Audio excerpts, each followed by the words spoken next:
आ रही आवाज? चलो हो जाओ शुरू। स्टार्ट करते हैं आज की क्लास को। सभी को एक बार गुड इवनिंग। गुड इवनिंग ही हो गई, ठीक है। चलो स्टार्ट करते हैं। अब कुछ प्रयोग हैं, ठीक है। कुछ बातें उसके अंदर समझने की है। जहां समझने का पॉइंट है, पॉइंट ऑफ व्यू है, वहां आपको थोड़ा ढंग से देखना है, ठीक है। तो सबसे पहले मैं डायग्राम बनाता हूँ ना, डायग्राम बना के आपको समझाता हूँ, ठीक है। चलो ध्यान देना। क्या है, हम कुछ प्रयोग पढ़ रहे हैं। तो पहले हेडिंग लगवा ले अपन, है ना। लिखो हेडिंग, जालक नियतांक ज्ञात करने की प्रायोगिक विधि। हेडिंग लगा लो। लिख देता हूं हेडिंग तो ना, जालक नियतांक ज्ञात करने की प्रायोगिक विधि। ज्ञात करने की प्रायोगिक विधि। और ब्रैकेट के अंदर लिखना है ब्रेक विधि। इसको ब्रेक मेथड भी बोला जाता है, ब्रेक विधि। जालक नियतांक ज्ञात करने की ब्रेक विधि। जालक नियतांक कब ज्ञात होगा? जब हमें जालक दूरी ज्ञात होगी। सही मायने के अंदर हम जालक नियतांक बोलते हैं, लेकिन ज्ञात क्या करते हैं? जालक दूरी ही करते हैं, ठीक है।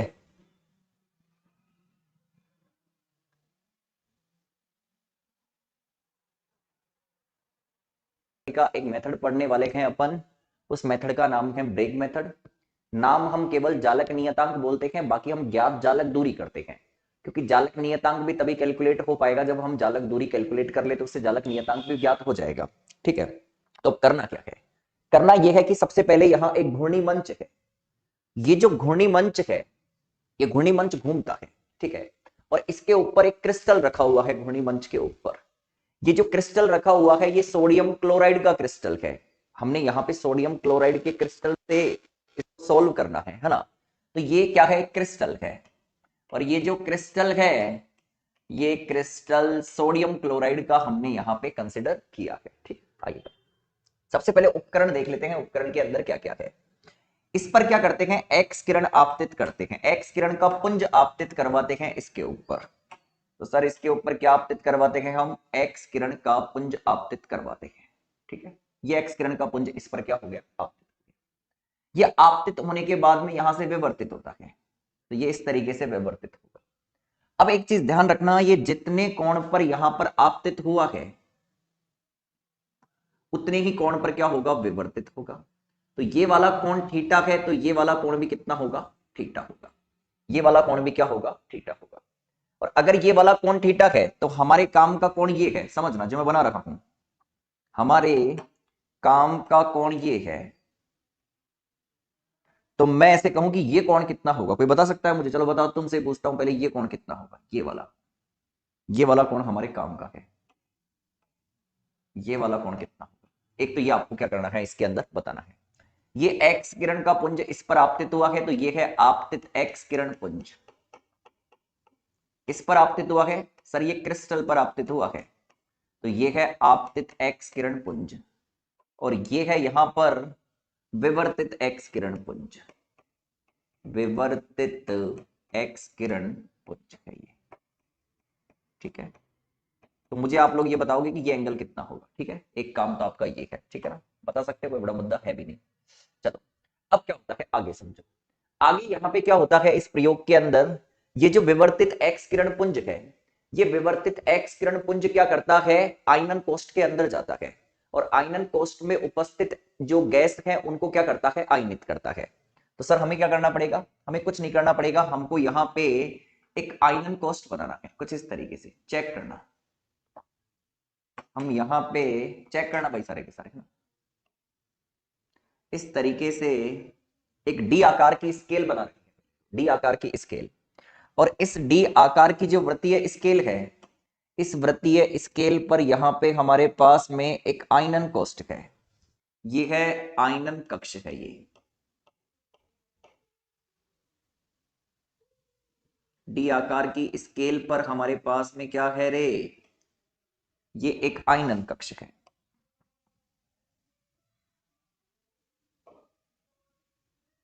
ये रहा, ये हमारे पास में क्या है? एक डी आकार की स्केल है। और इस डी आकार की स्केल पर क्या है हमारे पास में? ये आयनन कक्ष है, ठीक है। तो मैं यहां पे दिखा देता हूं कि ये क्या है? आयनन कक्ष है। ये है आयनन कक्ष, ठीक है। और सुन, ये जो डी आकार की वृत्तीय स्केल है, ठीक है, तो इस पर कुछ पैमाने से दिखा दो। तो ये इस तरीके से खींच दो,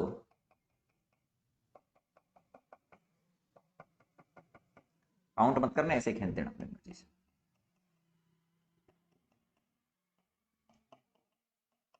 ठीक है, इस तरीके से, ठीक है। तो ये जो एक्स किरण का पुंज है वो क्या करता है, एक्स किरण का पुंज, विवर्तित एक्स किरण का पुंज क्या करता है, इस आयनन कक्ष में आता है, और इस आयनन कक्ष में आकर क्या करता है, इस आयनन कक्ष में उपस्थित गैस का क्या करता है, आयनन करता है। अब इस आयनन कक्ष में उपस्थित गैस का आयनन करता है, तो इस आयनन कक्ष से एक इलेक्ट्रोमीटर जुड़ा होता है, इस आयनन कक्ष से एक इलेक्ट्रोमीटर जुड़ा होता है, इस आयनन कक्ष से एक इलेक्ट्रोमीटर जुड़ा होता है, यह है इलेक्ट्रोमीटर, और ये इलेक्ट्रोमीटर विक्षेप देता है, और इस इलेक्ट्रोमीटर के विक्षेप के आधार पर हमको पता चलता है कि विक्षेप ज्यादा है तो गैस का आयनन ज्यादा हुआ है, और गैस का आयनन ज्यादा कब होगा, जब विवर्तित एक्स किरण पुंज अधिक मात्रा के अंदर क्या करेंगे, आयनन कक्ष के अंदर आएंगे। जितनी ज्यादा मात्रा के अंदर आएंगे उतना ही ज्यादा आयनन होगा, जितना ज्यादा आयनन होगा इलेक्ट्रोमीटर उतना ही ज्यादा क्या करेगा, विक्षेप देगा।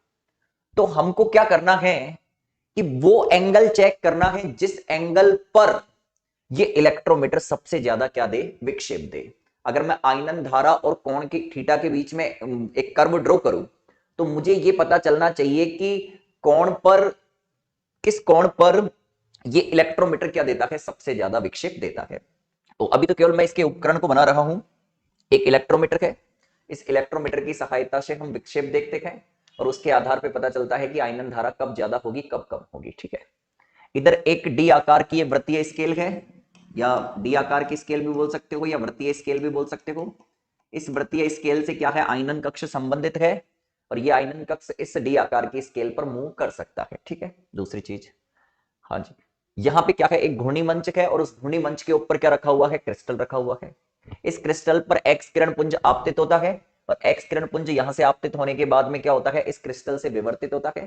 तो ये जितने कोण पर आपतित होता है उतने ही कोण पर यहां से क्या होता है, विवर्तित होता है। यानी पृष्ठ स्पर्शी कोण थीटा पर आपतित होगा तो पृष्ठ स्पर्शी कोण थीटा पर ही क्या हो जाएगा, ये विवर्तित हो जाएगा। तो मैं तो ये एंगल पूछ रहा हूं, यहां से लेके यहां तक का एंगल कितना होगा, ये मेरा सवाल था आप लोगों से। दूसरा, इसके अंदर एक छोटी सा टर्म और बनाना है, छोटा सा पार्ट और बनाना है, वो क्या है, ये आपतित एक्स किरण का पुंज आ रहा है, तो एक्स किरण प्राप्त करने के लिए हमको एक्स किरण नलिका का उपयोग करना पड़ेगा। किसका उपयोग करना पड़ेगा, एक्स किरण नलिका का उपयोग करना पड़ेगा। तो 2 मिनट सबका ध्यान बोर्ड पर, मैं एक्स किरण नलिका भी यहां पे बना देता हूं, इधर बना देता हूं एक्स किरण नलिका।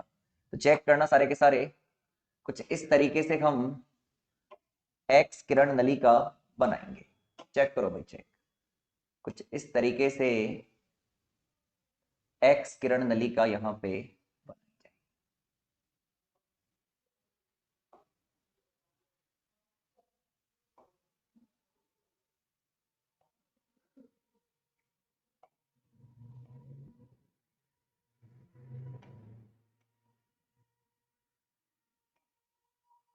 ये है एक्स किरण नलिका। ठीक है, इस पे ज्यादा चर्चा नहीं करेंगे, बस इतना सा ध्यान रखना है, इस एक्स किरण नलिका से हम एक्स किरण पुंज प्राप्त करते हैं। ठीक है, तो इस एक्स किरण नलिका से एक्स किरणें बाहर निकलती है, तो समांतर पुंज प्राप्त करने के लिए क्या करते हैं, इसके आगे 2 स्लिट लगा देते हैं, इसके आगे क्या लगा देते हैं, 2 स्लिट लगा देते हैं। एक काम करते हैं, सबसे पहले तो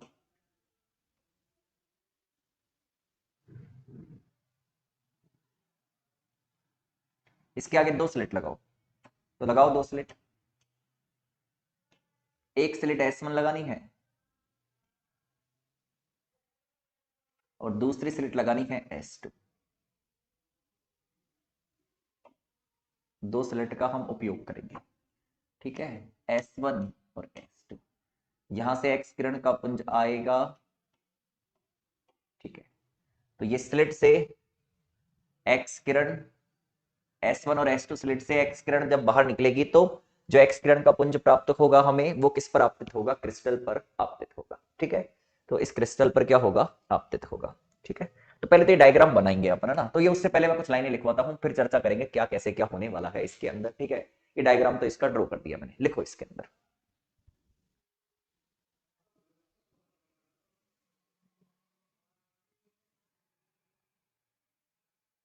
प्रॉब्लम सर के ही आ रही है, बार बार लॉगिन करने से कुछ नहीं हो।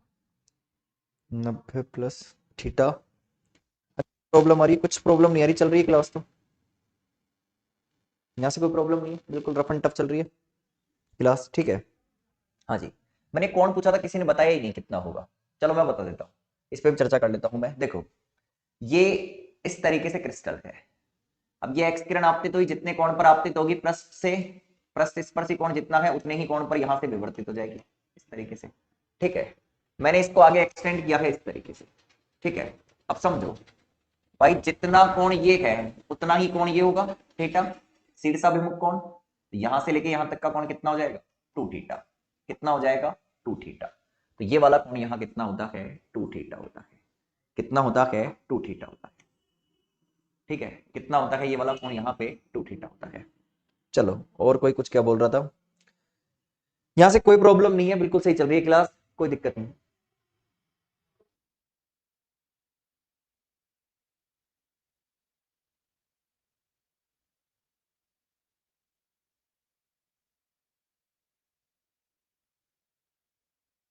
जी लिखो, लिखो लिखो लिखो लिखो लिखो। हाँ जी, लिखो, मैं लिखवाता हूँ कुछ लाइन ना, पहले लिखवाता हूँ। हाँ जी लिखो। हाँ, लिखो इसके अंदर, इस प्रयोग में एक्स किरण नलिका का उपयोग किया जाता है। इस प्रयोग में एक्स किरण नलिका का उपयोग किया जाता है, जिसकी सहायता से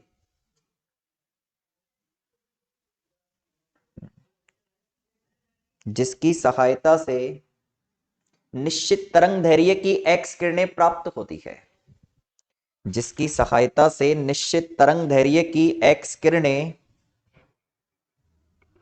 प्राप्त होती है। एक्स किरणें प्राप्त होती है।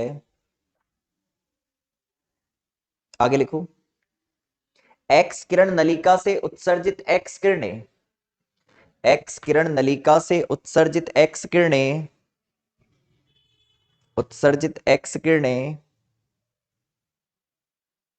एक्स किरण नलिका से उत्सर्जित एक्स किरणें स्लिट S1 व S2 से गुजरती है। स्लिट S1 व S2 से गुजरती है।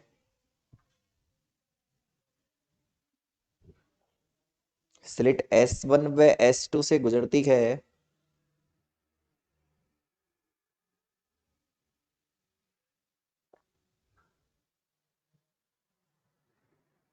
जिसके कारण एक्स किरण पुंज प्राप्त होता है। जिसके कारण एक्स किरण पुंज प्राप्त होता है। जिसके कारण एक्स किरण पुंज प्राप्त होता है।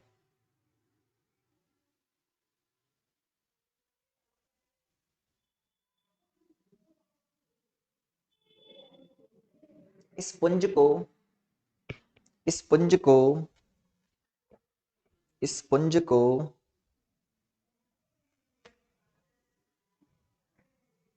घूर्णी मंच पर रखे, घूर्णी मंच पर रखे, इस पुंज को घूर्णी मंच पर रखे एक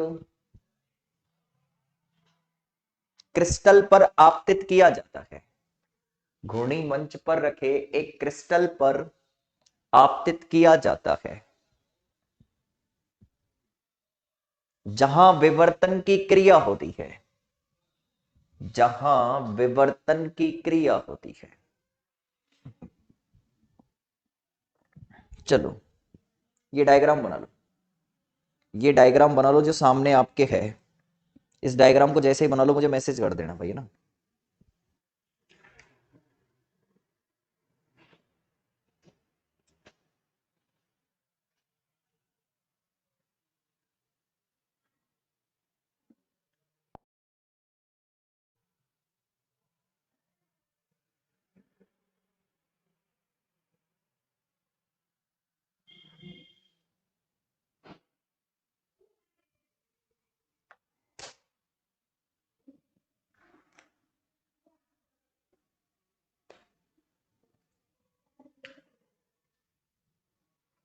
जैसे डायग्राम बना लो मैसेज कर दे।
बना लिए क्या?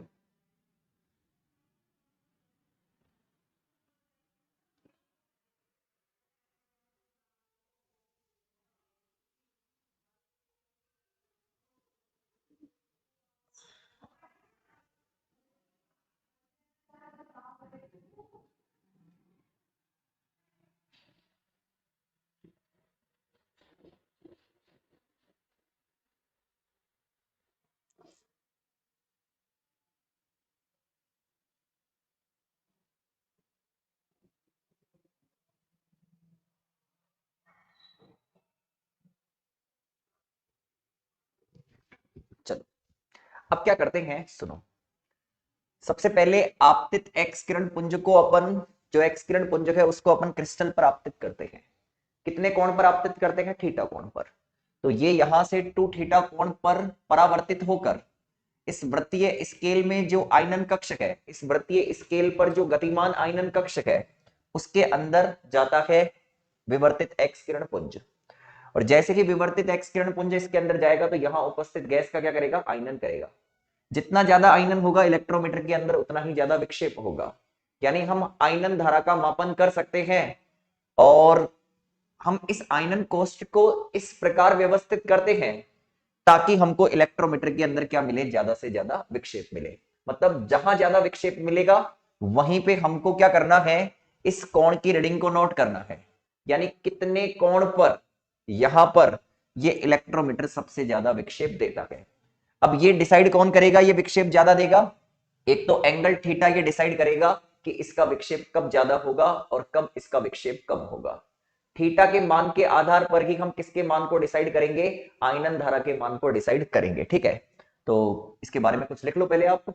ठीक है, फिर एक ग्राफ समझाना है, लिखो इसके अंदर, लिखवाता हूं। यहां विवर्तित एक्स किरणों की, यहां विवर्तित एक्स किरणों की तीव्रता माप, तीव्रता का मापन करने के लिए, तीव्रता का मापन करने के लिए, तीव्रता का मापन करने के लिए एक आयनन कोष्ठक होता है, एक आयनन कक्ष होता है, ऐसे लिख लो, एक आयनन कक्ष होता है जो जो वृत्तीय स्केल पर विस्थापित हो सकता है, जो वृत्तीय स्केल पर विस्थापित हो सकता है, जो वृत्तीय स्केल पर विस्थापित हो सकता है। इस आयनन कक्ष से एक इलेक्ट्रोमीटर जुड़ा होता है, इस आयनन कक्ष से एक इलेक्ट्रोमीटर जुड़ा होता है। इस आयनन कक्ष से एक इलेक्ट्रोमीटर जुड़ा होता है।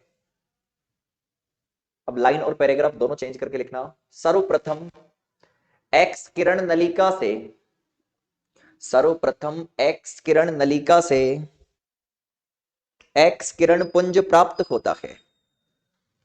एक्स किरण पुंज प्राप्त होता है जो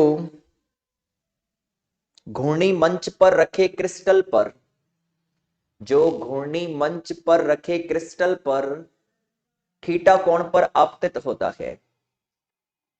जो घूर्णी मंच पर रखे क्रिस्टल पर थीटा कोण पर आपतित होता है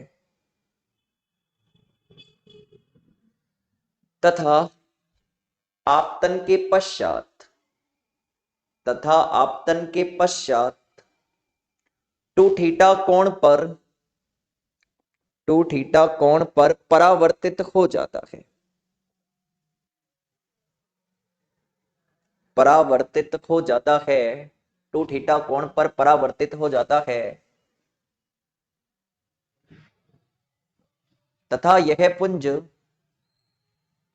आयनन कक्ष में प्रवेश करता है, तथा यह पुंज आयनन कक्ष में प्रवेश करता है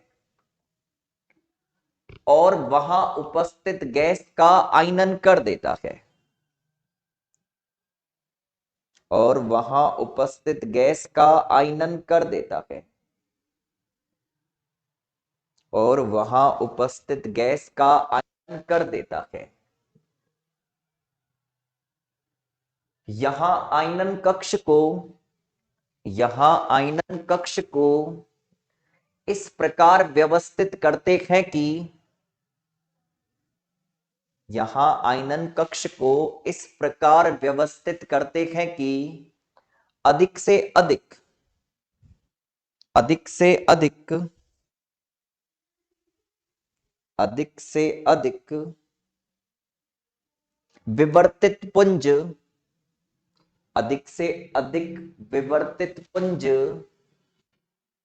आयनन कक्ष में प्रवेश करे, अधिक से अधिक विवर्तित पुंज आयनन कक्ष में प्रवेश करे।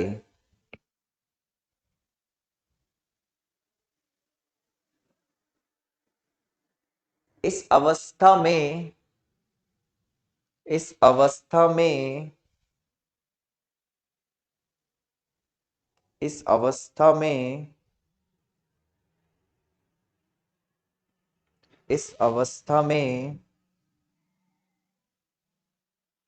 गैस का आयनन जितना अधिक होगा,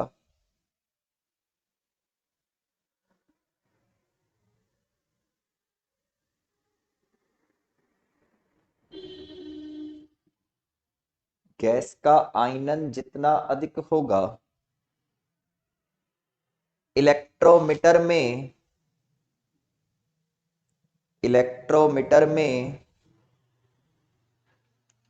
उतना ही अधिक विक्षेप होगा, इलेक्ट्रोमीटर में उतना ही अधिक विक्षेप होगा।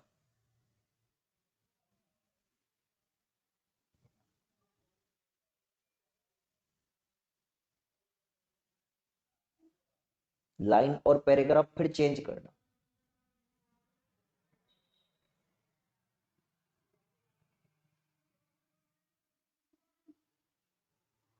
यहां घूर्णी मंच को घुमाकर, यहां घूर्णी मंच को घुमाकर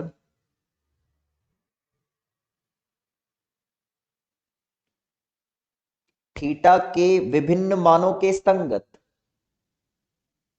थीटा के विभिन्न मानों के संगत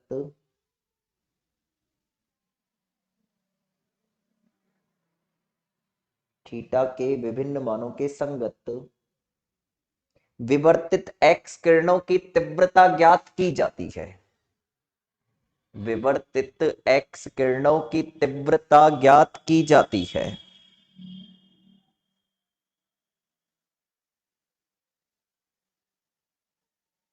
विवर्तित एक्स किरणों की तीव्रता ज्ञात की जाती है। लाइन और पैराग्राफ चेंज करके लिखना। जब आयनन धारा व कोण थीटा के मध्य, जब आयनन धारा व कोण थीटा के मध्य, आयनन धारा व कोण थीटा के मध्य वक्र बनाया जाता है, वक्र बनाया जाता है,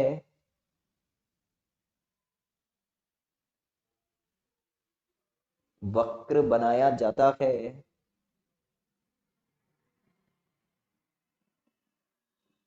तो n बराबर 1, तो n बराबर 1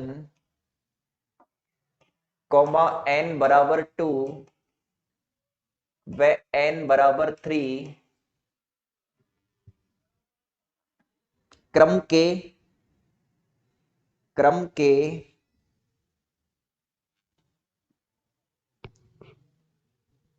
क्रम के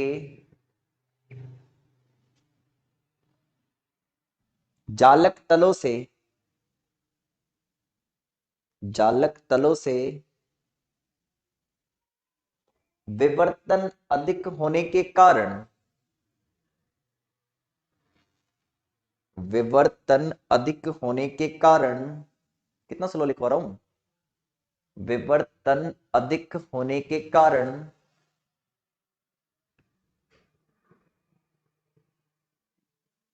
इन स्थितियों पर, इन स्थितियों पर आयनन धारा का मान तेजी से बढ़ जाता है, आयनन धारा का मान तेजी से बढ़ जाता है। चलो अब 2 मिनट आप लोग बिल्कुल ढंग से ध्यान दीजिएगा। एक कर्व बनाने जा रहे हैं, कर्व बनेगा किस किसके बीच में, आयनन धारा और कोण थीटा के बीच में, पहली चीज ये ध्यान रखना। अब ये कर्व को किस तरीके से ड्रॉ किया जाता है पहले तो ये समझ लो। देखो क्रिस्टल में इस तरीके से क्या होते हैं, जालक तल होते हैं। ये n बराबर 1 पे है, ये n बराबर 2 वाला है, ये n बराबर 3 वाला है, ये n बराबर 4 वाला है। इस पर एक्स किरण आपतित होती है यहाँ पे, फिर यहाँ से विवर्तित हो गई, इस पर भी एक्स किरण आपतित होती है, यहाँ से विवर्तित हो गई, इस पर भी एक्स किरण आपतित होती है, यहाँ से विवर्तित हो गई, इस पर भी एक्स किरण आपतित होती है, यहाँ से विवर्तित हो गई। लेकिन यहाँ काम की चीज क्या है, काम की चीज दो ये है, एक तो जो n बराबर 1 वाला तल है इस पर एक्स किरण आपतित हुई है और फिर यहां से क्या हुई है, विवर्तित हुई है। तो इस तल के लिए थीटा की कोई पर्टिकुलर वैल्यू ऐसी होगी जिस पर आयनन धारा क्या होगी, सबसे अधिक होगी। वापस सुनना, एक्स किरण आपतित हुई क्रिस्टल पर, ये क्रिस्टल के क्या है, जालक तल है। तो ये एक्स किरण आपतित हुई मान लो n बराबर 1 वाले तल पर, ठीक है। तो n बराबर 1 वाले तल पर जब एक्स किरण आपतित होगी तो थीटा की कोई पर्टिकुलर ऐसी वैल्यू होगी जिस पर आयनन धारा क्या होगी, ज्यादा होगी। क्यों, क्योंकि उस पर्टिकुलर वैल्यू पर क्या होगा, उस पर्टिकुलर वैल्यू पर ये होने वाला है यहां पे कि उस पर्टिकुलर वैल्यू पर विवर्तित जो एक्स किरण पुंज है वो ज्यादा से ज्यादा किसके अंदर जाएंगे, आयनन कक्ष के अंदर जाएंगे, और ज्यादा से ज्यादा गैस का आयनन होगा तो इलेक्ट्रोमीटर के अंदर विक्षेप भी क्या होगा, ज्यादा होगा। फिर ऐसे ही एक्स किरण पुंज मान लो n बराबर 2 वाले तल पर आपतित हुई है, तो इस पर भी क्या है, थीटा की कोई पर्टिकुलर ऐसी वैल्यू होगी जिस पर आयनन धारा का मान क्या होगा, मैक्सिमम होगा। क्योंकि उस वैल्यू पर क्या होगा, आयनन धारा का मान मैक्सिमम इसलिए होगा क्योंकि उस वैल्यू पर क्या होने वाला है, आयनन कक्ष से जो जुड़ा हुआ इलेक्ट्रोमीटर है वो ज्यादा विक्षेप दे रहा है। ऐसे ही हमारे जो आगे के तल है उन तल पर भी क्या होगा, पर्टिकुलर कोई थीटा की एक ऐसी वैल्यू होगी जिस पर इलेक्ट्रोमीटर ज्यादा विक्षेप देगा। तो वक्र बनाने का जो तरीका होता है वो कुछ ऐसे होता है, चेक करना बोर्ड पे एक बार देखिएगा। होता ये है कि यहां पे मैं ऐसे दिखा रहा हूं, चेक करो, बताता हूं बताता हूं। थोड़ा सा पहले बनाऊं क्या क्या, थोड़ा आगे से,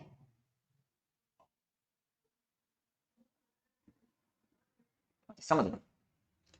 सबसे पहले n बराबर 1 वाले तल की बात करते हैं।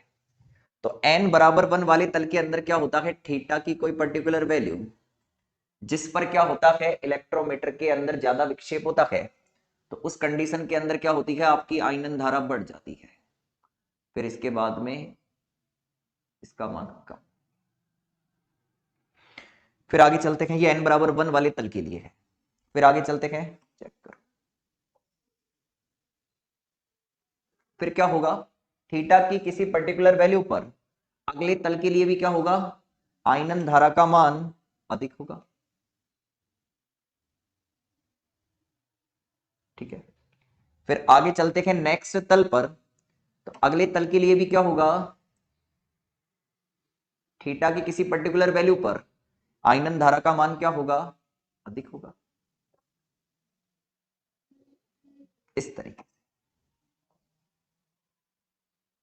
तो चेक करो, यहां पे ये है n बराबर 1 के लिए है, ये है n बराबर 2 के लिए, ये है n बराबर 3 के लिए। तो क्या होता है, थीटा की किसी पर्टिकुलर वैल्यू पर इलेक्ट्रोमीटर ज्यादा विक्षेप देता है। तो इलेक्ट्रोमीटर ज्यादा विक्षेप देता है, तो ये n बराबर 1 वाला जो तल है, उस तल के लिए थीटा का कोई पर्टिकुलर मान ये है, इस मान पर इलेक्ट्रोमीटर क्या कर रहा है, ज्यादा विक्षेप दे रहा है। इस मान पर इलेक्ट्रोमीटर क्या कर रहा है, ज्यादा विक्षेप दे रहा है। इसको थोड़ा सा सही बना देते हैं।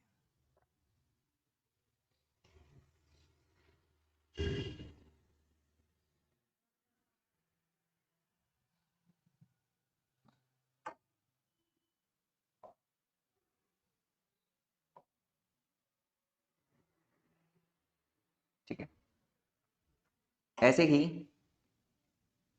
थीटा की किसी पर्टिकुलर वैल्यू पर,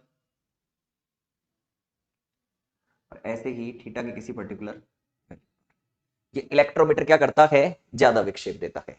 तो इन वैल्यू पर क्या होता है, आयनन धारा का मान क्या होता है, बढ़ जाता है, तेजी से बढ़ जाता है इन वैल्यू पर। ठीक है, तो ये वक्र बनाओ, ये करो बनाइए।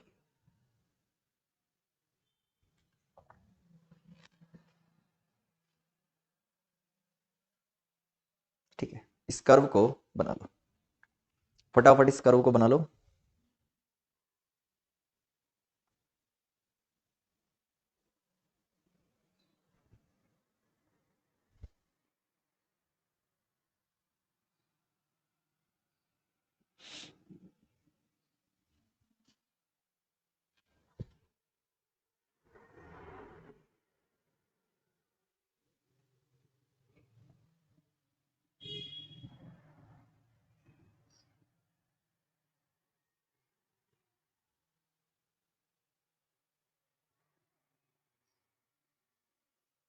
इस कर्व को एक बार वापस बताना है, बिल्कुल बताएंगे। देखो क्या होता है, क्रिस्टल के अंदर क्या होते हैं, जालक तल होते हैं। n बराबर 1 तल, n बराबर 2 तल, n बराबर 3 तल, n बराबर 4 तल। इस तरीके से क्या होते हैं, क्रिस्टल के अंदर जालक तल होते हैं। अब एक्स किरण आपतित होती है किस पर, क्रिस्टल पर।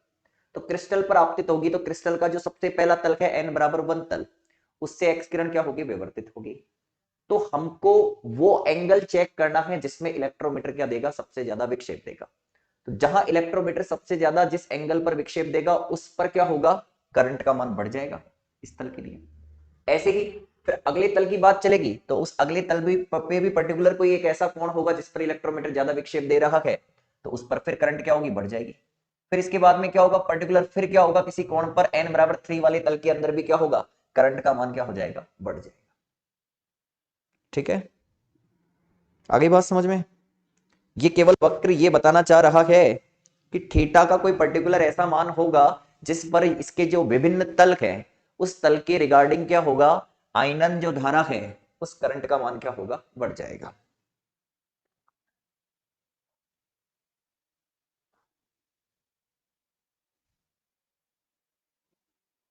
आगे बात समझ में।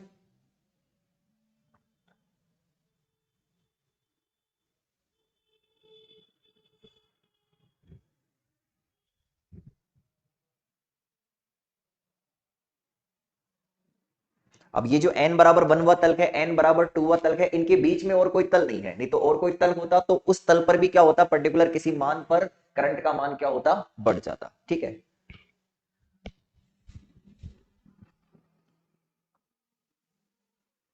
चले आगे, हो गया।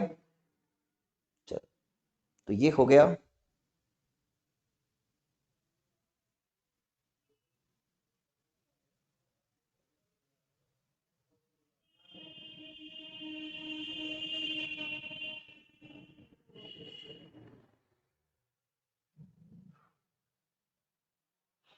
कर्व के अकॉर्डिंग एंगल बढ़ेगा तो करंट डिक्रीज होगी ना। इसको थोड़ा ढंग से कैच करो बात को। ये ऐसे कह रहा है यहां पे कि तल, जैसे जैसे तल, बहुत सारे तल है ना, तो जैसे जैसे तल अपन नीचे चलते जाएंगे तलों में, है ना, तो जो नीचे चलते जाएंगे तलों में, तो उसके पर्टिकुलर किसी मान के लिए क्या होगा, करंट का जो मान होगा, जो मैक्सिमम होगा, वो उससे पहले वाले तल से जितना मैक्सिमम मान है उससे क्या होगा, नीचे होगा। जैसे n बराबर 2 का पीक यहाँ पे है, n बराबर 1 का पीक यहाँ पे है, तो इसका करंट क्या हुआ है, डाउन आया है। n बराबर 3 का पीक यहाँ पे है, n बराबर 2 का पीक यहाँ पे है, तो इसका करंट क्या हुआ है, डाउन हुआ है। ठीक है, आई बात समझ में।